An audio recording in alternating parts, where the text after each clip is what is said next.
Proverbs 4:23 says, "Guard your heart above all else, for it determines the course of your life." What does this mean, though? This means that the people you spend time with, the images you put before your eyes, what you listen to, these things affect what goes on in your heart.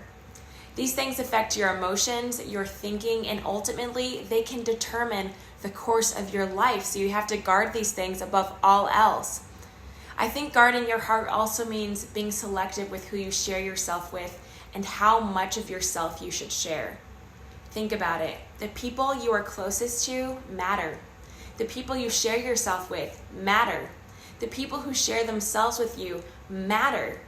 The access to your heart and what you share with others matters so much that the Bible says to guard it above all else because it determines the course of your life. But don't get confused. Guarding your heart doesn't mean that you close your heart off completely. People get that really mixed up. I personally practice guarding my heart while still keeping myself open by using boundaries.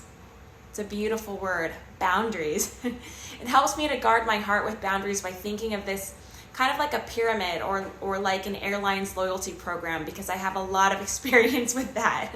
For years, I've traveled so much for work, and since I travel so much, I choose to be loyal to hotels and airlines that are consistent and reliable. In return for my loyalty to these companies, they reward me with different benefits based on my level of loyalty, okay?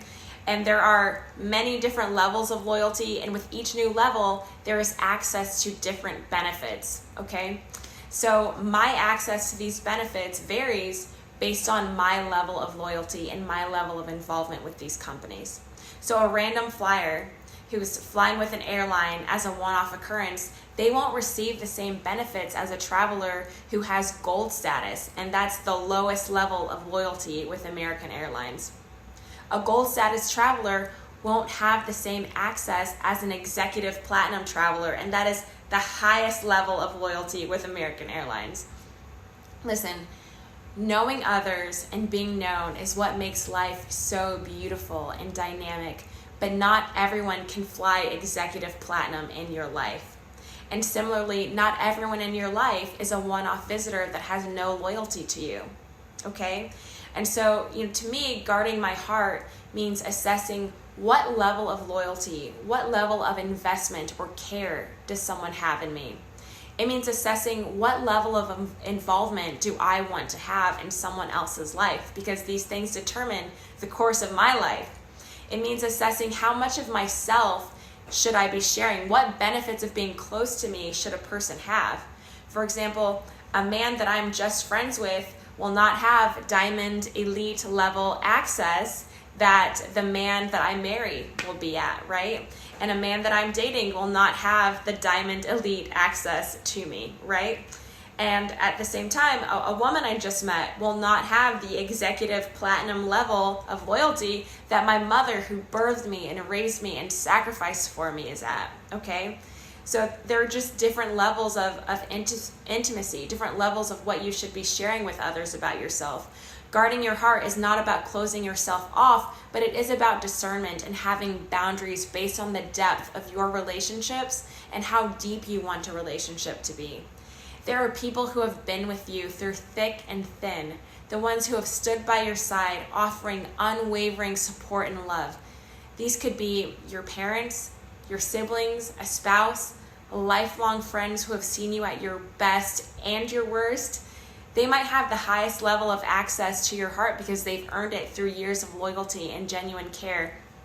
And even then, all of those relationships won't be the same, right? There should be boundaries in those relationships. There are friends and companions who might hold a special place in your life. They might not have been around since day one, but they've shown dedication, they've shown consistency in their love and support for you.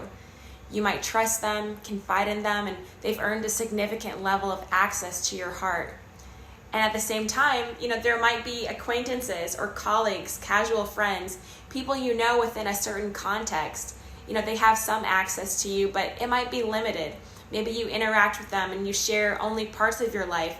Maybe you have reasons for maintaining a level of distance and discretion. Remember, guarding your heart is not about being closed off. It's about being intentional. It's about recognizing that not everyone deserves the same level of access to your inner world. It's about protecting your emotional well-being while still allowing meaningful connections to flourish, because these things are beautiful and they also determine the course of your life. So you have to guard your heart above all else. Tell me how you guard your heart in the comments. Be sure to subscribe and like. I'll talk to you guys later.